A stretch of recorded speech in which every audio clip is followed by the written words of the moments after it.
Yeah. So yeah, welcome, dears, to our presentation of our second issue created I by can do me, it again in case if needed.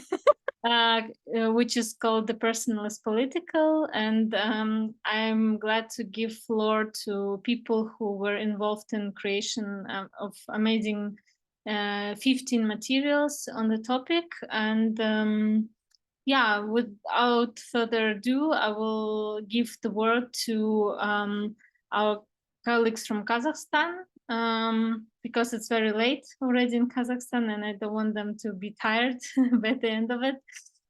So we have representatives of two media, Masa and The Village Kazakhstan. So I think maybe we can start with Nikita. Yes, and then Alexandra can join, and both of you have approximately like 5 minutes each. And I will tell you when 1 minute. Okay. Okay, thank you. So, good evening, everyone. We actually have like 2 articles with n-ost, but one of them is not released yet, so I will tell only about the first one. It's about the police brutality towards the queer people. And what is important to understand, it's like a bit of context. We don't have any particularly repressive laws targeting queer people in Kazakhstan. At the same time, we don't have any laws which protect them, but in comparison with Russia, for example, we don't have any laws like about gay propaganda or something like that. And all these stories, they're about the police themselves, basically making leverage on people who can't protect themselves, and abusing them. For example, the first one is about the trans woman who posted the story of her wedding with her boyfriend in the social media, and she used like national clothes, and it gathered a lot of hate. And the people, they started threatening her, and soon they found her in like the real life in a restaurant. They tried to drag her away, and basically they abused her. And when she went to the police for protection, well, police acted not as she expected, because police actually like joined those who abused her. Not only like the police did not protect her from abusers, but police basically like threatened her too. And we had to change all names of we have 3 stories. We had to change all the names of our heroes. And this particular trans woman, she had, she basically tried to make a report on these policemen, but eventually she was too scared and she took away this report from like the prosecution office. And for example, like the second story, it is about also a trans woman who works as a sex worker in Almaty.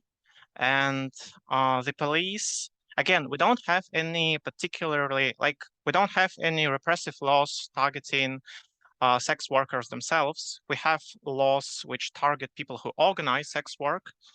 But since sex workers can't protect themselves, and since they usually don't know their rights, the police is taking leverage of that.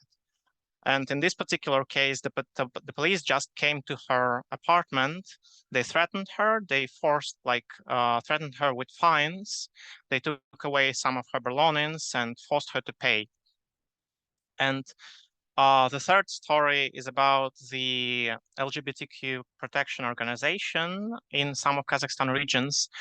Like the police made surveillance on them. And what is very important about all these 3 stories is that they emphasize the importance of protection. Like, we have to protect all rights in our country, even of like every minority, because otherwise we will not have human rights at all. Because all these stories, if they will be taken out of context, the police basically acts the same way towards many people. If, for example, I know stories when a woman who was beaten came to police and they laughed on her. And this is basically the same which they did with this trans woman from the first story. And for example, they usually threaten all the sex workers. They leverage on them not being able to protect themselves and take their money. So if we really want our country to have human rights in general, we have to protect them in all tiny sections and towards all minorities. I think that these three stories, they emphasize this point because all of them can be taken out of context and all of them can happen with many people. So yeah, I suppose that's all. Thank you. Thank you so much, Nikita. Yeah, those three stories were really heartbreaking, and thank you for giving people voices. I hope something will change soon. So I will give word to Alexandra from the village, Kazakhstan, and they created for us two stories. And Alexandra was an editor or author of both of them. Please tell us about your process. Hello, everyone, and thanks for joining this meeting. Thanks for organizing it. I think it's a great opportunity for both readers and writers here. So yeah, I did two stories on LGBTIQ plus rights, and the first one is devoted to the story of a man named Askar. He lives in Almaty, in my hometown, and he's an open gay person.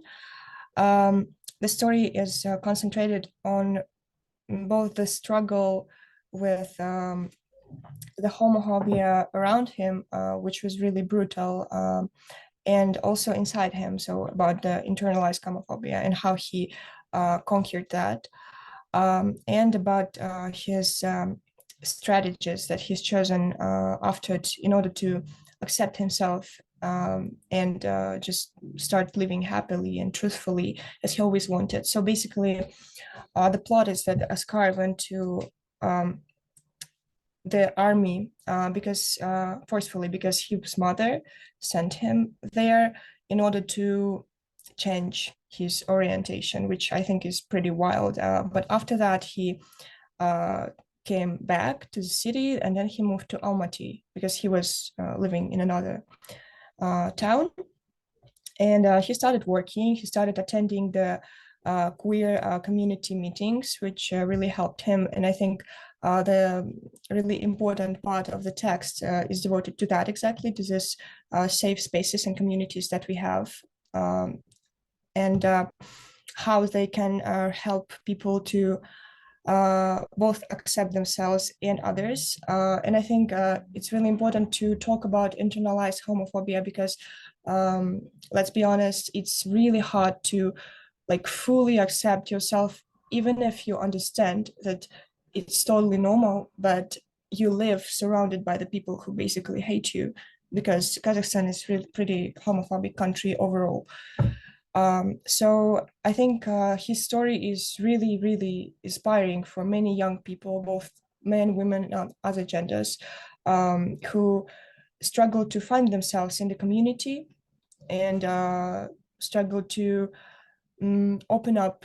And maybe they don't believe that they can find the community there, but now they know that. So I think it's really inspiring. And by the way, that story was the first interview that I've ever made when I actually cried, because Askar is a great person. He's just so sincere. I think I rarely meet people like him. So I hope you will enjoy reading this text. Yeah.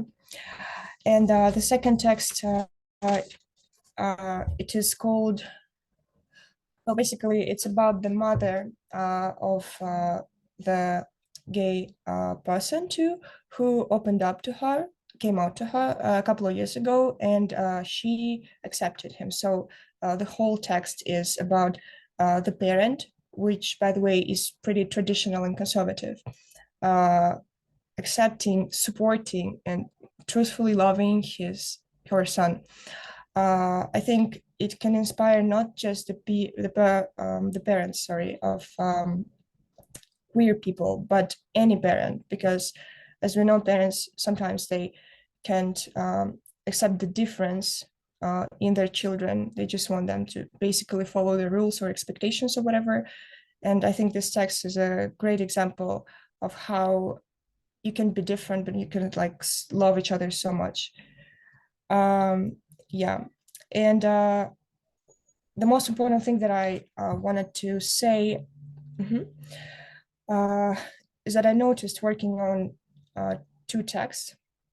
First of all, our readers, they expressed both support and some kind of, I don't know, even cruel comments that we've seen. And this made me think that, oh, we really need to keep talking about it, because like there is so much to change yet. And second of all, why I think the personal is political is a really good name of the whole thing. And it's really about what I've seen is that people in Kazakhstan, they tend to connect queer life to something personal, like to sexual things, rather than to life, to building a life, to finding a life partner, to building a future, family, and so on. And I think that's a huge problem. I've noticed that while working on this article, is that when they say that personal should be personal, talking about everything that connects to queer people, I think there's such a mistake, because it's not personal, it's indeed political. So yeah, thank you, and I hope you will enjoy reading these articles. Thank you. How wonderful to hear your feedback as well. Yeah, I was really touched by both stories, and as I see the Instagram of Masa and the village, those articles really attract the audience, and like we see how important it is to like talk about this stuff in a very positive and like not objectifying way. Yeah, and I would like to also personally thank you that you were in communication with us and you agreed with our vision of several points. So it was really wonderful to be in connection with the media as well. So now we will go to Uzbekistan, and I would like to ask Vera Sukhina from Sarpa Media to tell us about how work on her article was going on. And for those who don't know, Uzbekistan is the Uzbekistan and Turkmenistan, two countries that still criminalize homosexual acts between two men. Yeah, in this climate, it's like almost impossible to get stories like this. So I'm like really grateful and always mesmerized of how Vera was like able to create already like a third story for us. So thank you, Vera, and please, the floor is yours. Thank you for having me here. So yeah, first of all, as Sultanat said, it's a really kind of taboo topic in our country. And for us as a journalist from Uzbekistan, this topic was like very sensitive, high sensitive. So I feel quite nervous talking about it here. Yeah, so again, as Sultanat said, Uzbekistan is a homophobic country, not only in terms of its society, but also in terms of its legislation. Our country has Article 120 of the Criminal Code, which prescribes up to 3 years in prison for same-sex consensual sex between men. So our article is based on the stories of 3 gay men who were convinced under this article. Also, all these young men are HIV positive, and they have been discriminated against on the basis of that too. So in their interviews, they talk about how their detention went, how they were treated in prison, and how they're trying to continue living like a normal life after their release. And here's the spoilers that they don't succeed here. Yes, they're struggling to find a good work. Yes, and they're still discriminated. And as I see it, these stories are interesting personally because for the first time, I think, yes, in the modern history of journalism in Uzbekistan, they reveal how gay men are detained and held in prison in Uzbekistan because like there are no media who writes about this, which are writes about this. Yeah, and I think now we are the only one media who are able to do something on this topic. And secondly, they reveal erase a taboo topic about prison conditions in general. The mainstream media publish stories about what wonderful conditions are created for prisoners, but from stories of these young people, we learned that in general they remain the same as they were like 20 and 30 years ago. And in addition, there are no clear non-discrimination laws in Uzbekistan.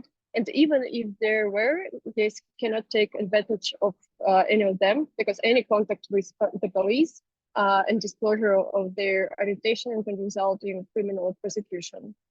For me personally, yeah, I felt very depressed when I took this interview, this free interview. Yeah, I can start to cry now.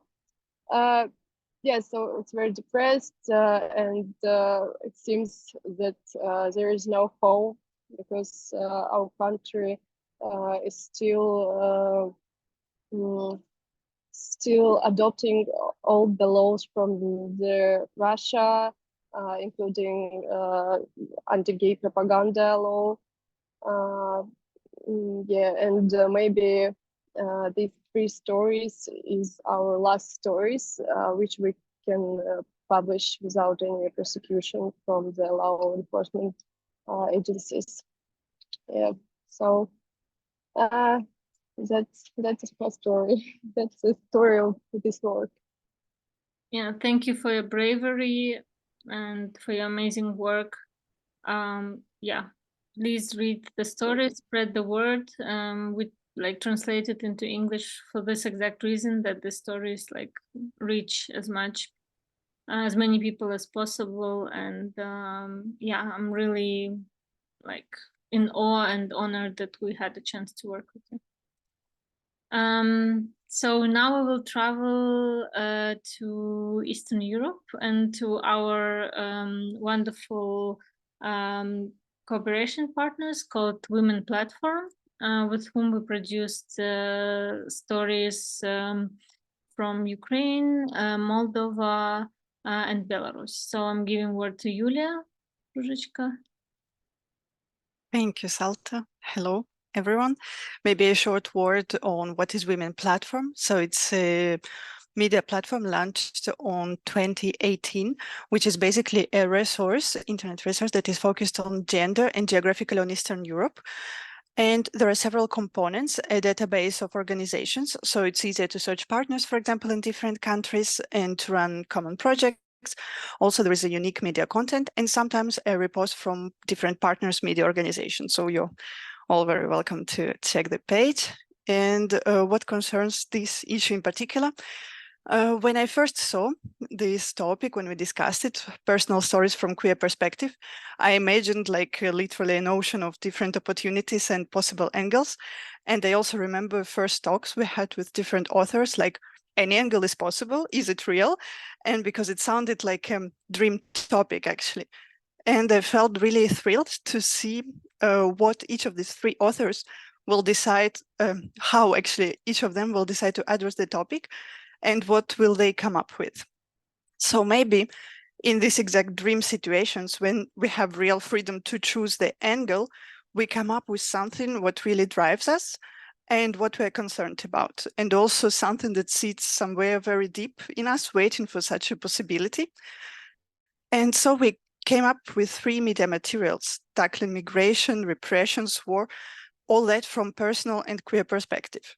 And personal stories actually was a way like a starting point to bring together different cross-cutting societal and political issues of our region that also most of us personally face now. From Belarus, we have a story called The Story of One Emigration, between cities and refugee camps, between identities, between vulnerabilities and privileges. It's anonymous for obvious reasons, and it's a series of sketches. While reading it, we dive into stories of people whom the author met in the process of applying for a refugee status in one of EU countries. And this story, these stories, they resonate with her and her family's wife and son own experience. And these stories are brought carefully to us through her sensitive and extremely empathic gaze.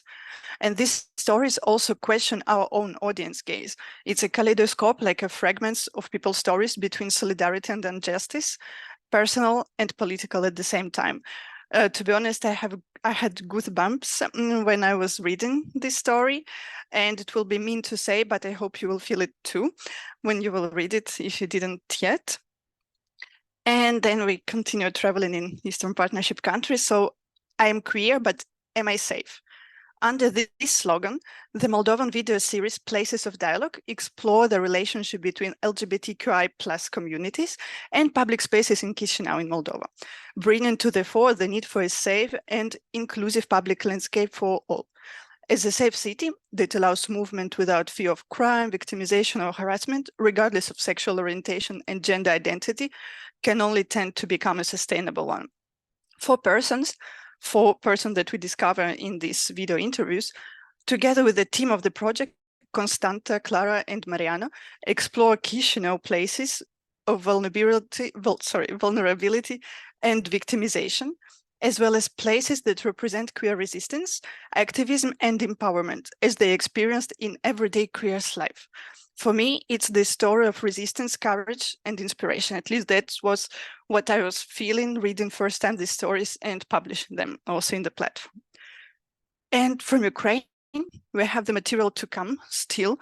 It tells the story of a young woman who, along with her girlfriend, was in occupied Mariupol. She was able to leave the city, but after some time abroad, she decided to return back to Ukraine and join the ZSU. And the work on this story was related to some challenges for us, besides also the emotional part of it. We were waiting for a long time for her to find an opportunity to talk, her not being on different trainings or on the front line. And I think I lack somehow the words to describe actually this touching story. And instead, I will propose you a quote from this interview. Let's take it like a teaser, if we can allow this word in this context, for an upcoming article. I want to show that LGBTQI+ people are the same Ukrainians, ready to sacrifice their lives, that women are also ready to sacrifice their lives, that this is not a man's business, but the business of each person. I'm here to defend the values of freedom and equal rights for all. Maybe someone here is fighting for something else, but I'm fighting for this. And that was very strong. I hope you'll find an opportunity to read this text and to watch the video series. And I'm also very grateful to UNIT, to Vika, Salta, and Pavel for this opportunity and creative freedom, and also to all the collaborators that we had for this issue. And speaking about collaborators, I would like to give a short word to Hannah, our brilliant illustrator, and to ask how was it working on this issue. Thank you, Yulia. So, as Yulia said, I collaborated with Women Platform and as illustrator, and illustrated these 3 articles. Actually, if you join the Telegram, that last message, the article I illustrated, it's about queer women, queer people in Moldova and how they living there, and they discussing safety concerns that they meet there. So in the illustration, a title illustration for this article, I depicted 2 women silhouettes holding hands, and you can see the people, public, watching them, but because sun shines so bright, you cannot see reaction of people. So this is metaphor for this feeling of uncertainty how people will react to you when you are a queer person. And for the this great Belarusian text, I wanted to depict this circle of hell, this bureaucratical hell that refugees sometimes have to go through in order to live their normal lives in new countries. And the third text is, I hope, from Ukraine. It's from a queer journalist who is in the army now. And you can see an element in, I did 3 illustrations, and every illustration you can see the tablecloth that's made of this army camouflage. And this is also a metaphor for how circumstances the author is experiencing have touched every aspect of her daily life. And for me personally, I live in Germany, and it's so good that you can read this text and see how hard life for queer peoples in Eastern Europe is, because from here it's unimaginable. So thank you for writing it in English for people here to see. Thank you. Yeah, thank you so much. I'm really looking forward to reading this Ukrainian text, which is hopefully coming soon. Yeah, I also got goosebumps when reading the Belarusian text, and I read it in 2 times in Russian and English. And is it in Belarusian? I forgot. No, it was in Russian, I think. The original one, yeah, and I got the goosebumps twice, so it was really highly recommend to read this text. So the next person I would love to hear from is our partners from Chaikhana, and then we would like to give word to Sona, who will introduce one story, and then Roseanne will be like a bit further in the queue of presenters. Yes, hi everyone. Thanks for the all beautiful presentations that you made. I'm really looking forward to get to know about the content as soon as possible. So I'm Sona. I'm a video content manager from Armenia for Chaikhana. So I basically work with all the films that are produced for Chaikhana from Armenia. And it was my pleasure to work with Greta Harutyunyan's film on influence that is going to be published today, and which was produced with the help of the unit reporters. And yes, I would love to give you a little bit of teaser of what you will see in the film. So basically, it's about comedy and humor, which is somehow colonized by Russian influence. So the main idea is that, for example, in the joke sphere, like homophobia and sexism used to be like integral elements of it in Armenia. But somehow with the help of the stand-up shows and with the voices that people had more and more, so this is something, an attempt to free themselves from the influence of Russian colonialism. And the main protagonist is Leo, and he is a stand-up artist from Armenia. And he's someone who uses his platform to ridicule homophobia itself and not to make fun on homosexuals, or to make fun on like lots of things that are considered as taboos in Armenia. So basically, we will travel around Yerevan, the capital of Armenia. We will see like how a small part of the stand-up shows, what kind of jokes are kind of important, how this protagonist himself is playing with this theme also, because he always interacts with the audience. He wants to understand how people perceive are they homophobic or no. So with the help of the discussion with his friends, we kind of understand also about this big part of the Russian colonialism, how our TV media was representing jokes, how it was influenced by KVN or Comedy Club or such kind of things that were super popular in Armenia. So yeah, basically it's about all this homophobic society of Armenia and about the Russian influence on the humor itself. And yes, I hope you will enjoy the film. It's too much conversations and you have to read with the subtitles a lot, but I think that you will have a little bit more idea of how it is in that sphere to publicly talk about things that are considered as taboos here, and to also understand how this and why this influence is so big even until now. And yes, I think maybe that's it.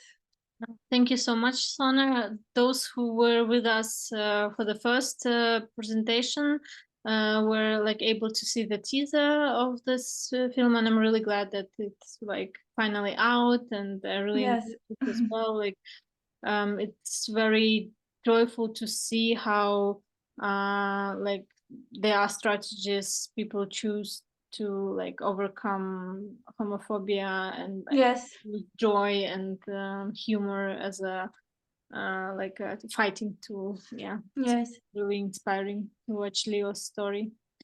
Yes. So now we come back to Central Asia, and I would love to give word to Mayranbek. You hear Mayranbek? Yes, hello, I'm here. And his story, which he created for Azatek.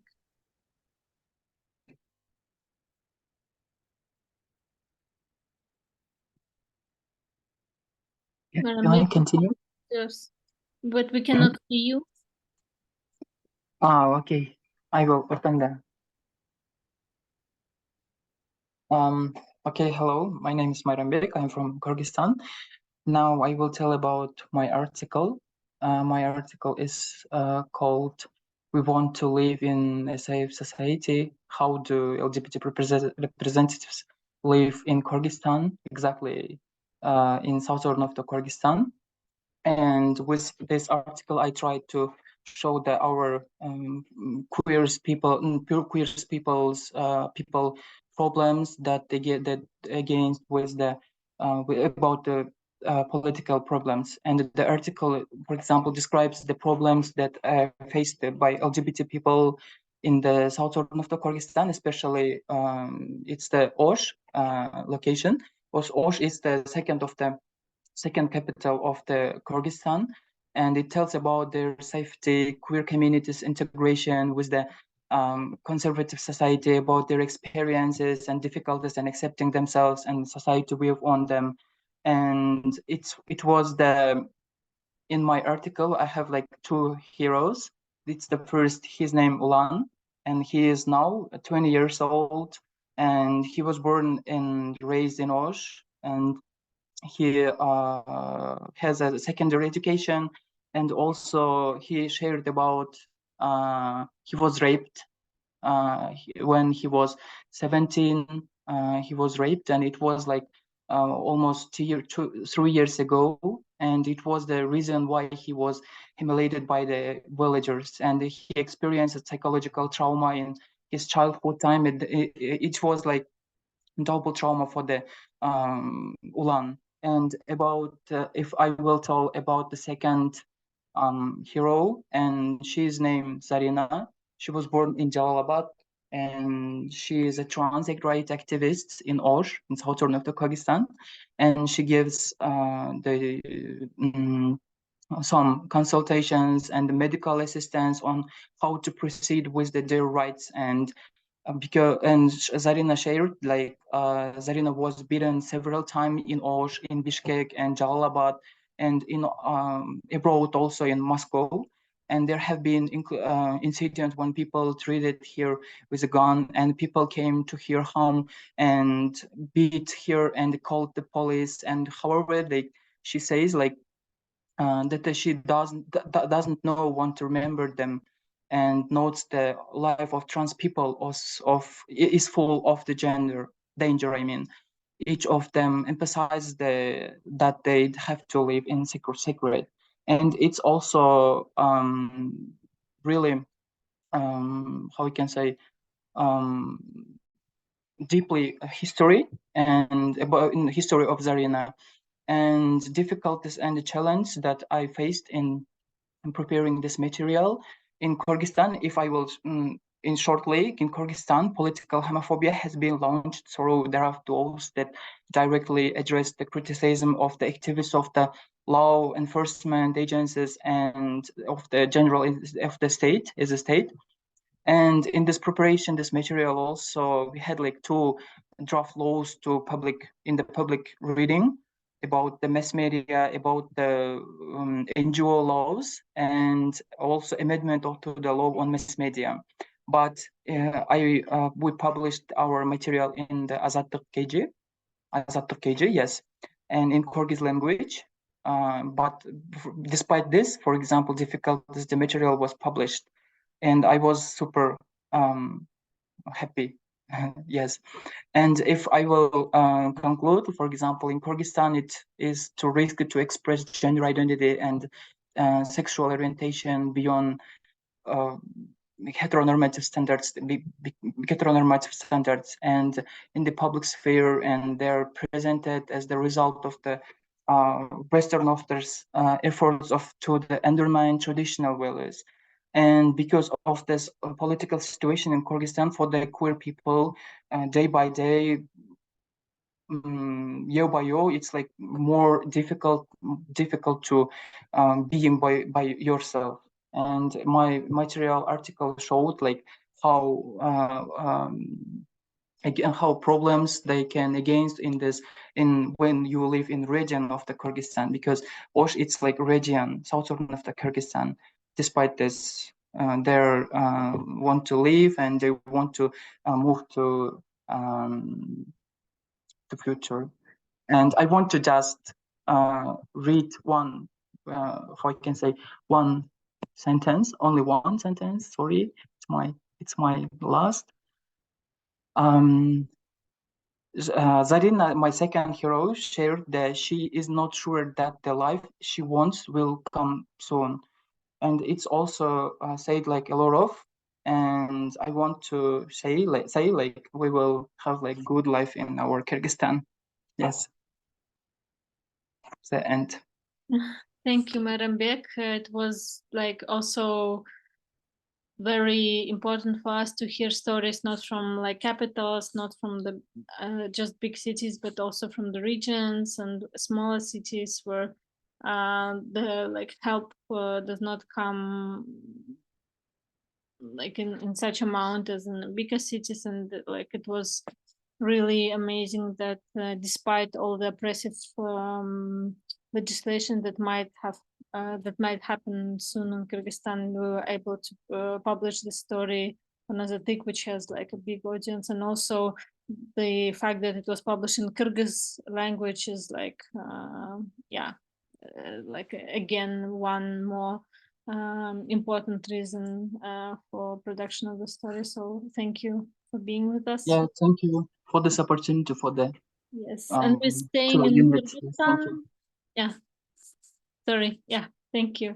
So we're staying in Kyrgyzstan, and I want to give word to Artur, who represents a new initiative slash media called Kyrgyz. And Artur will present in Russian, and our colleague Pavel will translate.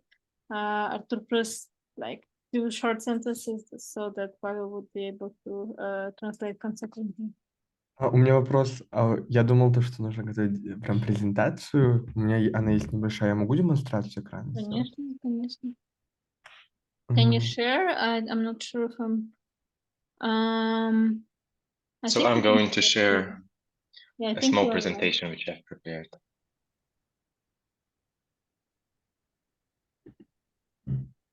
Получается? По идее, у тебя должно быть право делиться.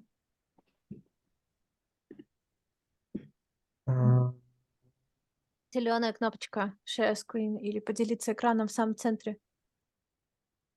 Вот демонстрация экрана, потом идут поделиться.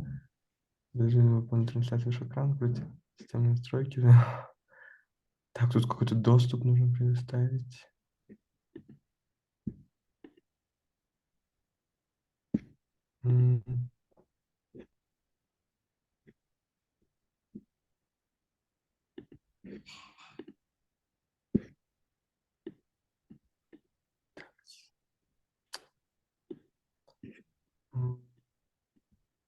мне кажется, если я буду сейчас разбираться, времени, да, много уйдет. А что I'm worried происходит, that когда ты нажимаешь на поделиться экраном? Да, я нажал, но тут мне в настройках нужно что-то... Да, там тебя просят выбрать, какую часть экрана ты хочешь показать. Все или презентацию, или какой-то вордовский документ. Тебе просто нужно тыркнуть на то окошко, где у тебя показана твоя открытая презентация. Мне кажется, у Артура дело именно в настройках ноутбука, которые спрашивают, можно ли access or not. Да. Сейчас. Может быть, ты сможешь нам просто рассказать устно? Блин, я что зря видел? Ну, ты можешь поделиться ею в Телеграме. Maybe we can Или continue ты with можешь скинуть someone мне... else. А ты Yes, можешь and скинуть? Artur will send it to me, and I can share my screen, Yes, for yes. example. Yeah? Артур, А давай общаться. лично. okay. Sorry for those who does not understand.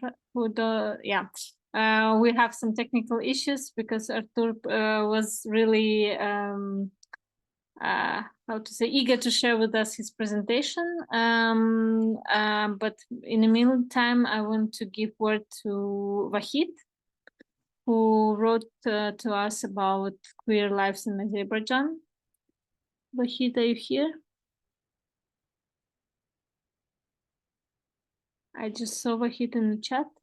Yes, I am here. I was just in the cafe and went out, so it wouldn't be loud. Hi, everyone. Okay, should I open the video too? It would be great for us to see. Hello. Hi. So, I'll just give a quick overview about the LGBTI rights situation or the situation of LGBTI plus community in Azerbaijan. As you might know, it's the worst country according to ILGA Europe's rainbow map in Europe. And we don't have any protection. We do not have no laws, no regulations that would protect people from discrimination or hate speech, and the legislations don't cover gender identity and sexual orientation. However, the activism is getting bigger and bigger, and the queer movement is actually growing every year. And I try to.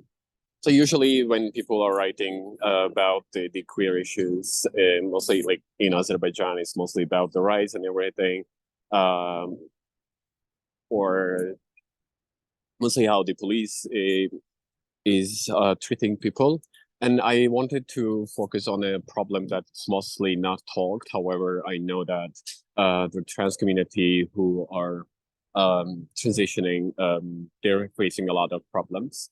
And the article that was published in Azeri on Minority Azerbaijan, that's the only one queer magazine. It covers the challenges that trans community face with healthcare and healthcare workers, because they do not understand the needs of the trans community and explicitly exhibit queerphobic behavior, which leads to like non-existence of any treatment, and hormone therapy replacement and gender affirming procedures are difficult, sometimes close to impossible to access in the country. And that's why a lot of people who are transitioning or want to transition, they have zero guidance coming from the professionals in the field, and that means that there are a lot of risks to their life too. And there are not laws that would cover also gender affirming care, and there's no law, there's nothing in the law that would be against hormone replacement therapy, but it is illegal to do the gender affirming procedure in Azerbaijan. And there are a lot of transphobic speeches coming from the officials, mostly members of parliament, who were openly against transitioning and called a lot of names trans community. And here in this article, I wanted to, as the hero of my article, Azad, he lived and started transitioning in Istanbul, and then he moved back to Azerbaijan. And the story also covers how the differences are when we compare the two countries, and in short, it is quite easier in Istanbul to reach out to HRT. I'll just go short. It's a lot easier to access HRT and and also like visit the non-queerphobic healthcare workers. However, when it comes to Azerbaijan, it's impossible. And a lot of trans people who are transitioning, they are mostly depending on the people who travel from Turkey to Azerbaijan. First, because it's cheaper, hormone HRT, like access is cheaper. You can get hormones cheaper in Turkey. And second, because it's not possible to find in any pharmacy in Azerbaijan the hormones. And also it covers how queerphobic the healthcare workers are, how they are questioning people's identity, how they are refusing to treat anyone who seeks medical help in total. Like if there's a trans woman goes and she's bleeding, they would refuse to treat her. So it's just not only about the HRT or gender affirming healthcare. Yeah, my experience with Azad was like, we talked, we agreed, and he was like, yeah, but just give me some time. And I started to discuss, we met a couple of times. I started to discuss that we are going to cover this. There's an issue called Person is Political. So our first meeting was mostly on discussion and sort of critique of personal is political understanding of 60s and 70s feminism, because he lived in Istanbul. You might know that like the queer community in Istanbul is quite like decolonizing understanding of queerness, and also like they basically read a lot. So it was like quite interesting discussion on the statement itself. And yeah, the rest was easier because we actually met in Istanbul. I went to a gay bar and he was like in Turkish that, hey, I think I know you. Are you from Azerbaijan? Are you Wahid? And I'm like, yeah, who are you? Then we started to talk. So it has been like 3 years now that we met. It was just like first meeting was just another friends meeting and discussing like other stuff too. But the rest was went smooth. It's my second doing the photos. Once I did for a film festival in Baku. It was part of their festival. Yeah, I think this is it. I don't know, just I hope everyone will enjoy reading the article and like understand the differences between Turkey and Azerbaijan, and maybe that will help them to compare different regions too, in Caucasus, in Eastern Europe or Central Asia. Yeah, thank you very much. I really enjoyed the visuals to your story. I think it brought us very close to a very intimate journey of Azad. So please send our deepest thanks to Azad. And I'm sad that I did not hear more about your critique of our choice of the title of the issue, but I hope we will have opportunity to talk about it. So yeah, thanks a lot. And I think Artur is here because I saw Artur coming back to us. Artur? I think Artur just joined back. Yeah. At least I admitted him. Artur? Да, я готов, спасибо. Я просто разбирался, и я уже мог бы сам демонстрацию провести, но спасибо. Окей. Всем здравствуйте. Меня зовут Артур Казакбаев, я из Бишкека, из Кыргызстана. Hi everyone, my name is Artur Kazakbayev. I'm from Bishkek, Kyrgyzstan. Моя презентация называется «Квир-кыз. Как мы создаем квир-ориентированное медиа в Центральной Азии». My presentation is called Queer Kids, how we are creating a queer-focused media in Kyrgyzstan. Если опираться на те медиаплатформы и всех выступающих, которых я глубоко уважаю, наша страница отличается тем, то, что мы создаем именно контент разного рода, по большей части для квир-людей, а не для того, чтобы продвигать наши права и образовывать остальное население. If I would point out the difference between Queer Kids and other LGBT-focused media projects, it's that we are mostly producing content for LGBTIQ people themselves, not trying to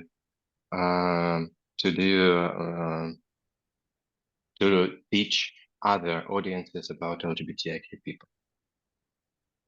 В этом плане, поэтому мы решили затронуть топик с юнит.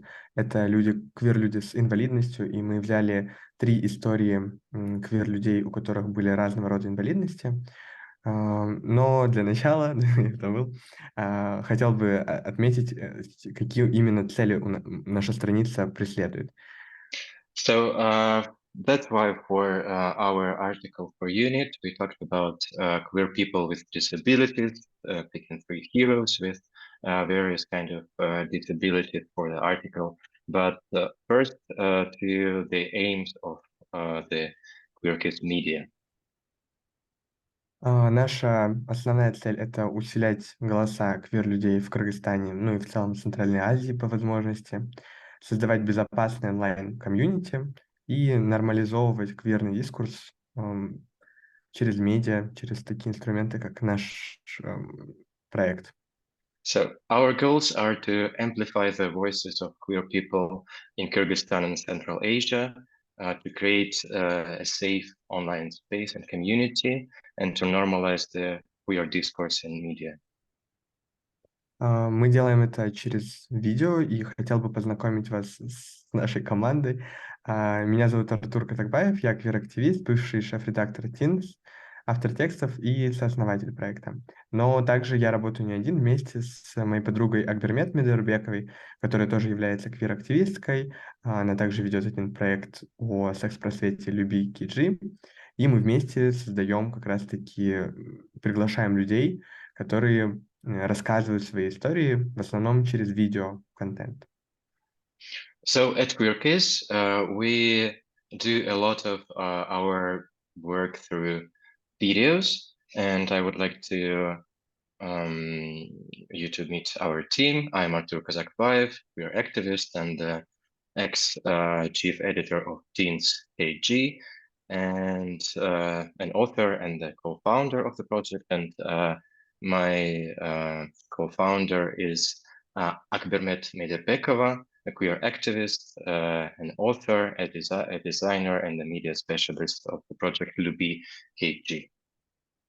Но в этот раз мы работали уже с текстовыми материалами. Акбермет делала для них иллюстрации, потому что все-таки квир-люди в нашем регионе, они зачастую закрытые, и поэтому 2 из 3 интервью были анонимными. But for this project, we worked not with video, but with images instead. So Akbermet designed pictures for the articles, and the reason is that a lot of queer people in our country and the region are not actually public. Первая история была история Айгуль К, это ее псевдоним. Айгуль — небинарная лесбиянка с аритмией, гипермобильностью суставов и СДВГ.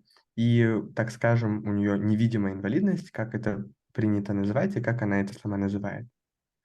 So the first story is about Aygulke. She's a non-binary lesbian with arrhythmia, hypermobile joints, and ADHD. So her invisibility. Sometimes your disability is the one which is sometimes called invisible. В целом найти людей открытых квир-людей с историями, с их инвалидностью, которые готовы обнажить свои проблемы и поделиться своим опытом не только как людей, у которых есть какие-то физическая инвалидность, но и при этом они могут быть не приняты обществом за счет своей сексуальной идентичности или гендерной идентичности. Было сложно, но мы также взяли интервью у известного блогера в нашем регионе, Зи, который также является небинарной персоной с ДЦП. So it was sometimes challenging to find a person who would be also challenged about her gender identity, and we for the second story in this project, we talked to a fairly famous blogger from our region. Their name is Z. They are a non-binary person with cerebral palsy. И третья история, как раз-таки она подтолкнула нас к тому, чтобы мы решили все-таки сделать серию материалов о квир-людях с инвалидностью. Она взяла псевдоним Рапунцель. Это также раскрывается в самой истории, да, почему у нее такой инвалид. И она бисексуальная девушка с ДЦП, которая также является активисткой и смогла поделиться своей личной историей. So the third story was actually the one which moved us to go ahead with the whole project. It's about Rapunzel. She's a bisexual woman with cerebral palsy. В целом, эти три истории были очень даже открытыми, личными. Я был благодарен ребятам за то, что они поделились как раз-таки настолько важными вещами, потому что редко, когда говорят, когда какие-то определенные идентичности пересекаются, и о них говорят чаще всего отдельно. Мы решили именно через эти материалы показать то, что внутри сообщества могут быть еще дополнительные моменты, которые очень сильно влияют на их жизнь. So the three protagonists were actually quite open with their stories and with their feelings, and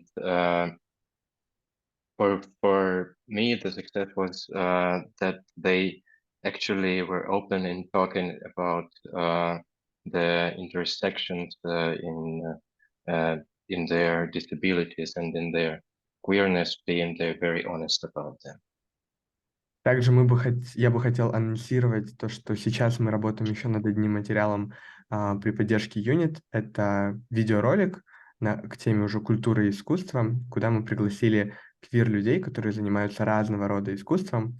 Видео еще разрабатывается, но оно обещает быть очень интересным и важным.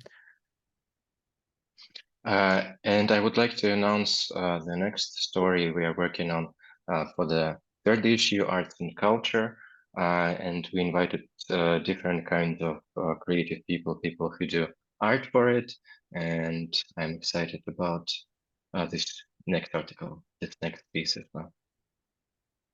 И под конец хотел бы сказать то, что я очень рад, то, что мы можем создавать благодаря Unit, а также разговаривать друг с другом, обсуждать такие важные моменты в том, как развивать наше общество и показывать то, что квир-люди существуют, повышать нашу видимость, потому что наша аудитория очень чувствуется то, что наша аудитория очень сильно хочет видеть больше историй, которыми они могут вдохновляться. And to wrap up, I would like to thank Unit for this kind of dialogue being possible, for queer people becoming more, getting more visibility, and their voices being raised thanks to the project, because we see in the way our audience responds to the articles that they need more of this kind of stories. Спасибо большое. Thank you so much, Artur. I was really deeply touched by those three stories, and illustrations are amazing. Like, please tell your colleague that we were really honored to have your voices in our like as our partners. So it's amazing. Looking forward to the next videos. Yes, and I will have one more presentation. Last but not least, we have Rosanne from Cheikhana with 3 stories that we produced with them. So Rosanne, you have like 10 minutes, 7 to 10 minutes, and then we will have like 5 to 10 minutes for questions from the audience. Yeah, so the floor is yours. Yeah, thank you. Thank you very much. And thank you for these nice presentations. I will try to be short as I understand we don't have much time. I will present 3 stories, 2 from Armenia and 1 from Georgia, and 3 feature articles. The first one is about healthcare system and the troubles that LGBTQI plus people faces as transition poses significant challenges for the trans community in Armenia. Country's healthcare system doesn't cover essential hormonal therapy or addresses the mental struggles involved in the process. Chaikhana's writer Anna Yeganyan speaks to trans people who are left with no choice but to self-medicate. Unfortunately, Anna left our meeting because she's working, but you can ask your questions to me, or we can ask her via chat. Lilith Martirosyan is our main protagonist, director of the Right Side NGO and trans person who is fighting to secure equal access to healthcare for trans people.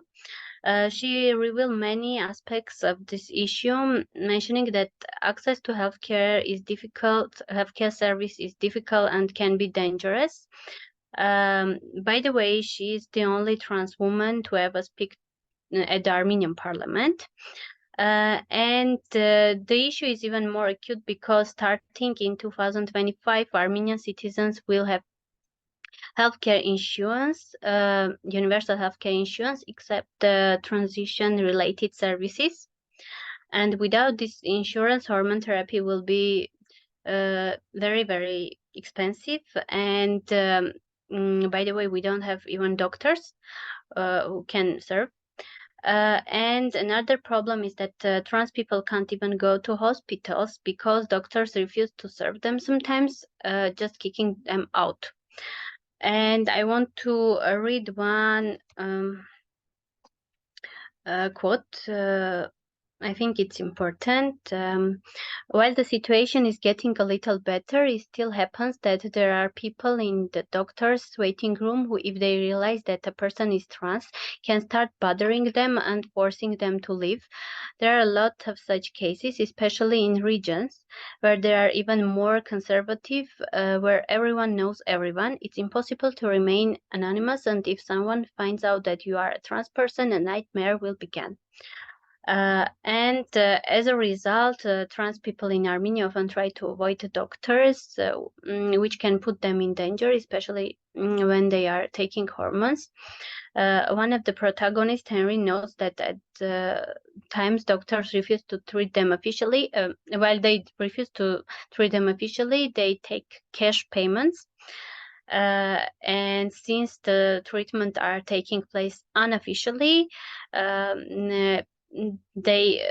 trans people have no resources against doctors and they can't protect themselves. And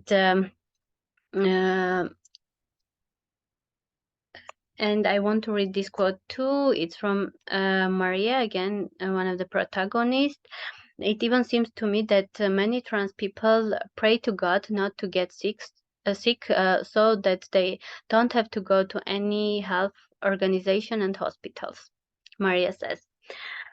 Our next story is also very, very important, and our author Ella is here, and you can ask your questions. Ella's story is about 2 strong individuals, and I think this story is important because it has some other perspective.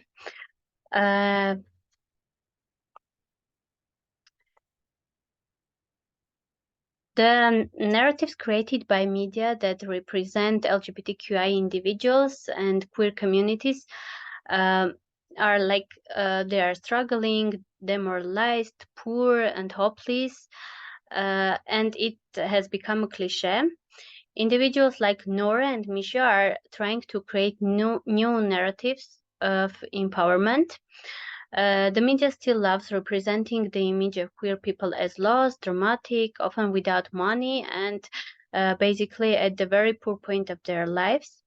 But when things are different, they are not interested anymore.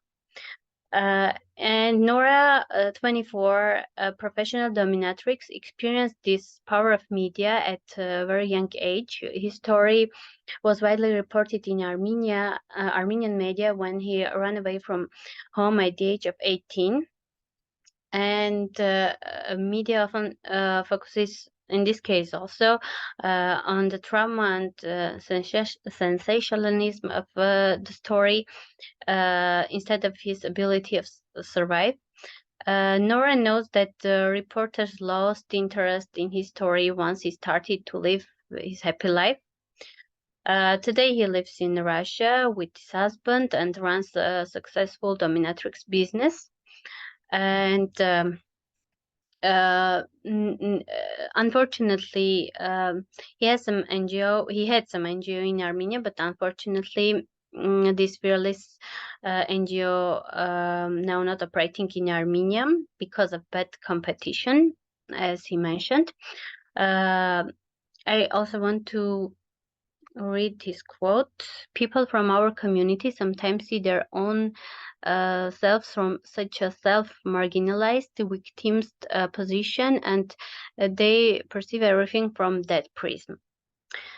And Misha Badasyan, 35, an ethnic Armenian born in Russia, is also trying to empower Armenians through his activism, but mainly animal rights activism, art, and social work.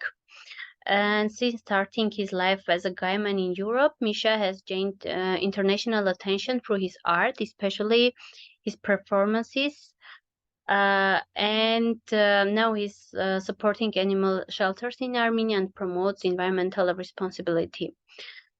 And Nora believes that the key is to help people find a common language and promote equality. I also want to read this quote because it's important. You can't just demand a good attitude towards yourself. If you treat people like enemies or try provoking them when they are more bothered by your social behavior than your gender identity, he says, adding, I believe if you want to be part of society, you have to see yourself as a part of it. And our last story is from street violence to stand-up scene, a story of Natia Talikishvili. And this story is also about a powerful individual. As the queer community continues to be denied access to public spaces, the search for alternative avenues of activism averts. And one example of this is stand-up scene. Life of Nata, transgender woman, sheds lights on the dynamics of queer activism in Georgia.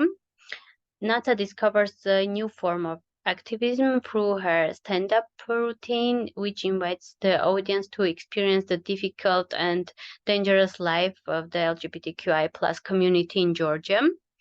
Her show called Me Nata is now very popular in Georgia. And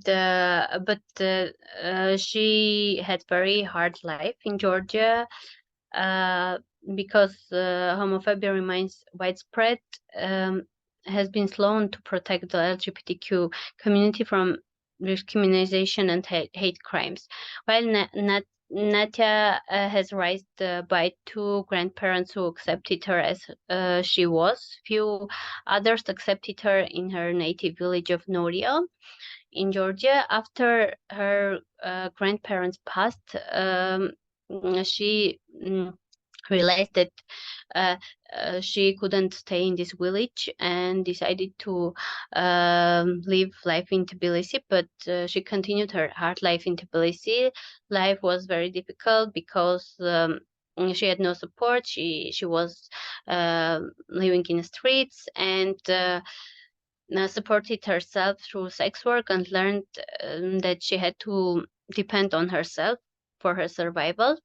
She has lost some friends, transgender women who were killed because of their identity, and you can find these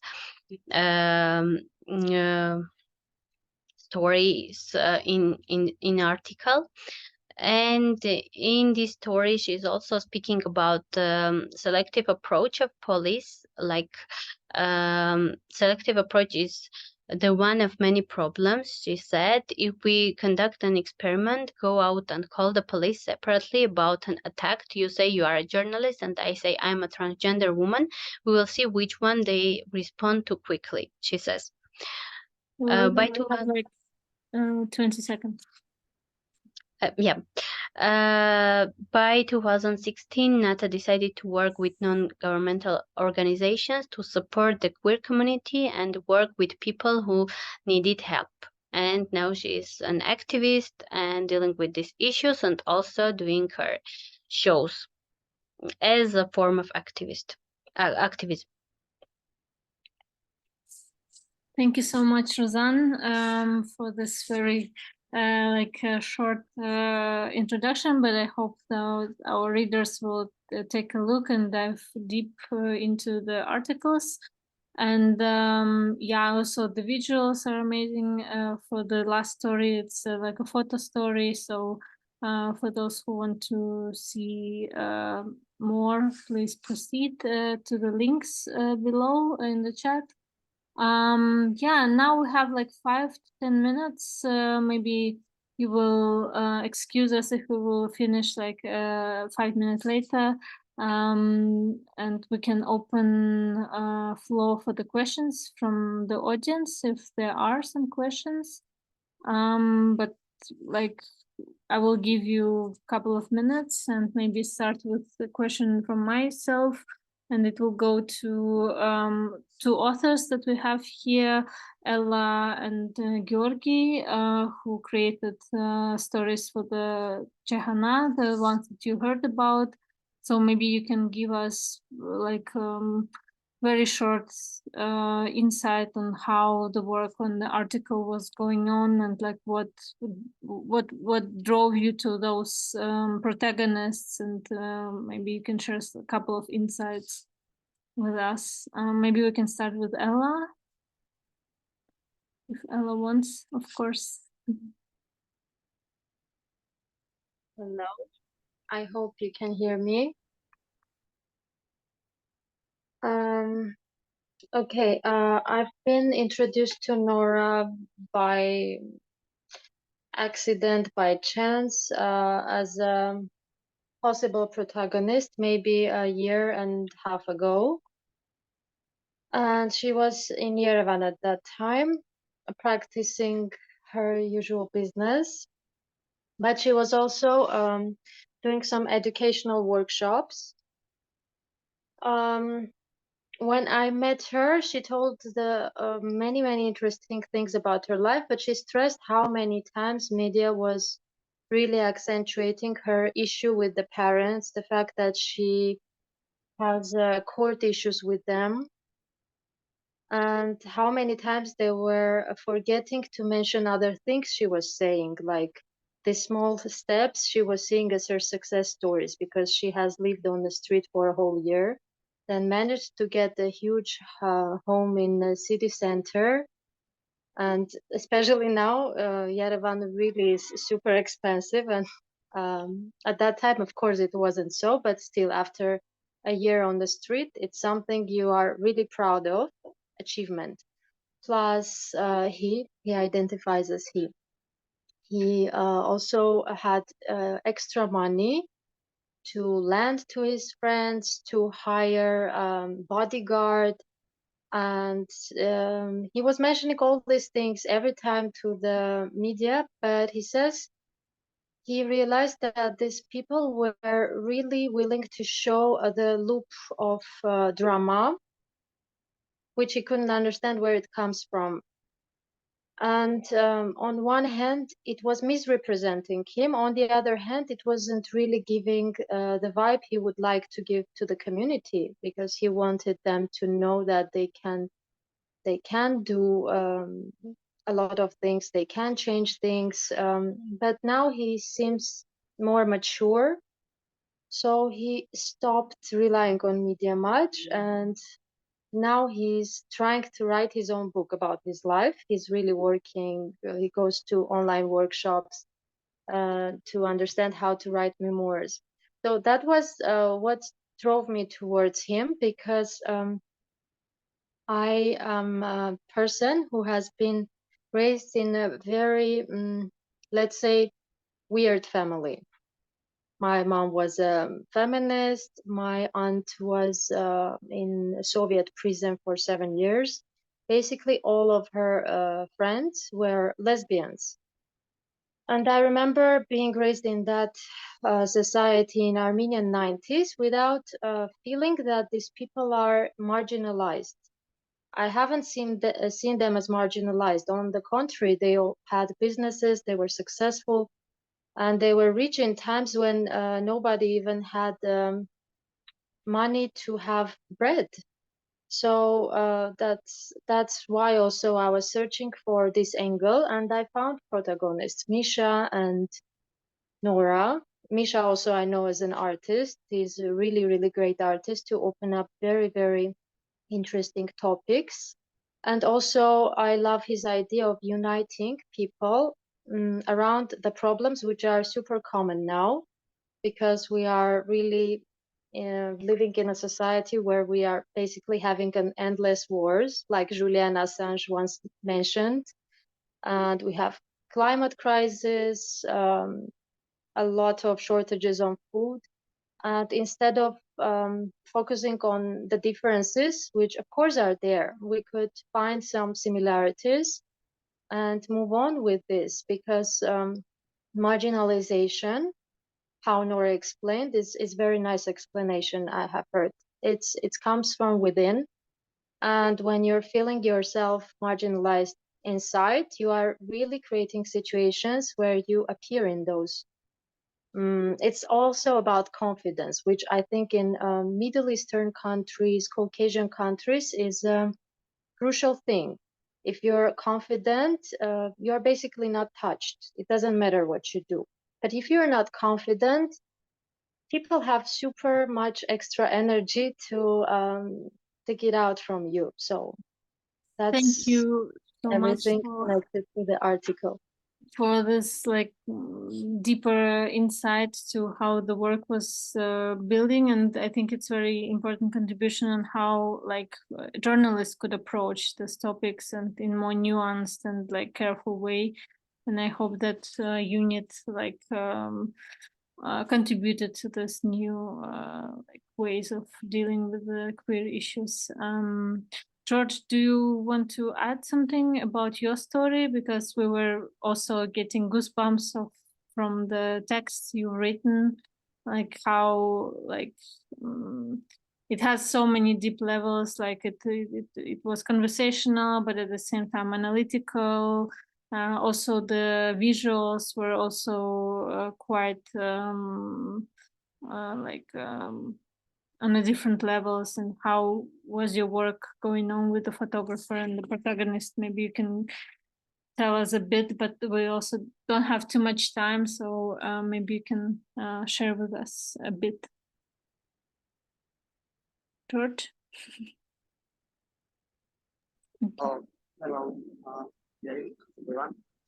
So I don't have much to say, but I just want to mention that I expect Harold of my story was different. We don't hear you, George. The microphone. You just heard.